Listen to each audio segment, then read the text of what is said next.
I am death. What I do is eternal, inevitable.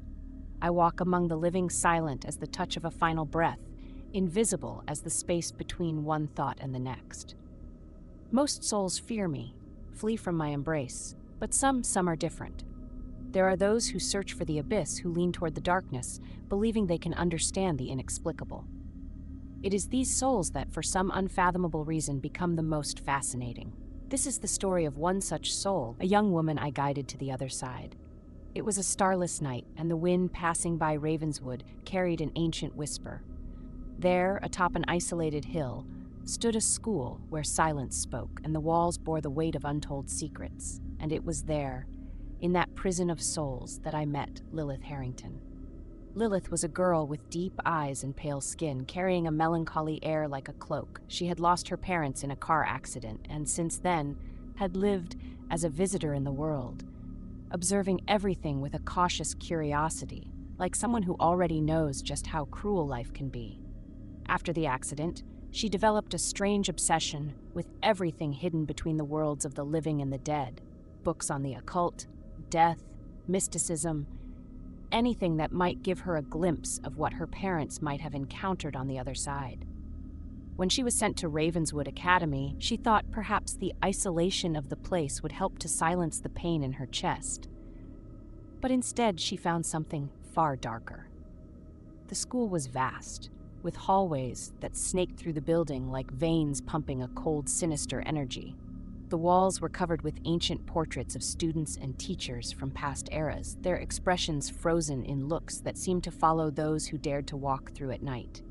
And Lilith, always restless, always searching for something more, explored the school as if trying to find a hidden answer. During her explorations, she met Oliver, a boy who, like her, seemed to carry an invisible burden. He was introspective, with a shyness that was almost painful, yet curious. They spent afternoons in the gloomy courtyard, among tall, barren trees, where they talked about the things other students avoided. She told him about her readings, about her search to understand death, and he listened in silence, like a spectator to a tragedy unfolding before him. Oliver tried, in some way, to protect her from the shadows that seemed to draw her. But there was something about Ravenswood that pulled at Lilith like a call, a silent whisper.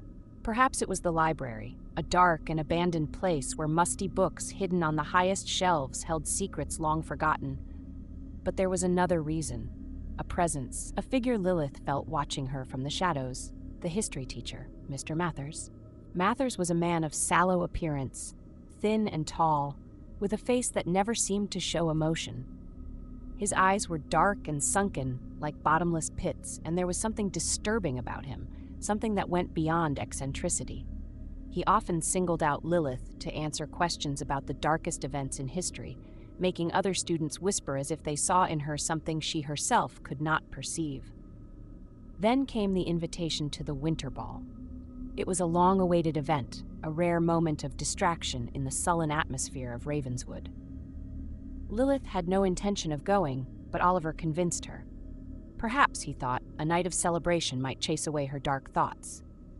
On the night of the ball, the hall was decorated with flickering lights and heavy red curtains, giving the place the aura of a theater, like a stage set for a macabre scene. Lilith wore a simple black dress, which highlighted her pale skin and dark eyes even more. Oliver tried to dance with her, but Lilith was distracted, her thoughts focused on the emptiness that seemed to envelop the school like a fog. It was then that she saw Mr. Mathers. He stood at a distance, at the back of the hall, watching her with a smile that seemed crafted from shadows. Something in his expression was unsettling, a smile that didn't reach his eyes, as if he already knew what was about to happen. At the height of the ball, Lilith felt a kind of stupor wash over her, a drowsiness that wasn't natural. She went out into the empty hallway, trying to clear her mind, but the farther she walked, the more lost she felt, as if Ravenswood had turned into a maze without an exit. It was then that she saw Mr. Mathers again, now closer. "Are you all right, Miss Harrington?" he asked, his voice low and penetrating. "What are you doing here?" Lilith tried to sound strong, but her voice came out weak. Sometimes certain students search for something more profound, something darker. He reached out his hand, his gaze fixed on hers, as if wanting to drag her soul into an invisible abyss. Lilith stepped back, but Mathers grabbed her arm with a force she'd never imagined possible in such a skeletal man. He pulled her into an empty room, locking the door behind him. "You're so curious, Lilith, and sometimes curiosity is what leads a soul to its final destiny." Lilith tried to scream, but Mathers covered her mouth, suffocating her as he whispered coldly in her ear. "I know what you want, Lilith. You want answers. You want to know what your parents found on the other side. But it's not a place for just anyone." His cold fingers tightened around her neck, while Lilith struggled desperately, tears streaming down her face in a silent attempt to resist. In her final moment, she saw my face. Yes, I was there waiting for her. And then her body gave in, her eyes lost their light, and darkness took over. Mr. Mathers continued at Ravenswood after Lilith's death as if nothing had happened. Questions about the girl were hushed, and Mathers kept his position, observing other young students closely, always with the same hungry, enigmatic look. He was a master at manipulating the doubts, the sadness, and the despair of those who seemed vulnerable, and the school was his fertile ground. But what he hadn't expected was the rising effect of the voices of those who had vanished. A series of strange events began to haunt Ravenswood. Students said they heard distant cries, echoes of muffled screams through the walls. Objects went missing, doors locked on their own, and Lilith's name began to appear scratched into walls in the dust of the library. Students whispered about a pale face they could glimpse for a second, a figure that disappeared the moment they tried to get closer. And Mathers, always clever, tried to control the rumors, believing Lilith's shadow would never catch up to him. However, it was the investigations into other disappearances of their victims who had crossed Mr. Mathers' path over the years that finally brought a terrible truth to light. Years later, a city detective began to dig through the stories of the missing students, and as he retraced the steps, he arrived at Lilith's name. And so, Ravenswood crumbled.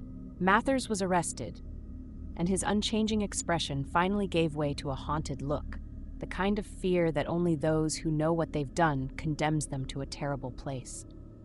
Ravenswood was shut down, but its dark legacy remained.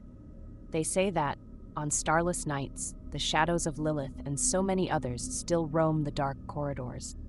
And I, Morticia, visit that place from time to time, walking among the ruins and listening to the echoes of lost souls, whispering their secrets to the winds. Some fates, after all, are like the void, eternally endless.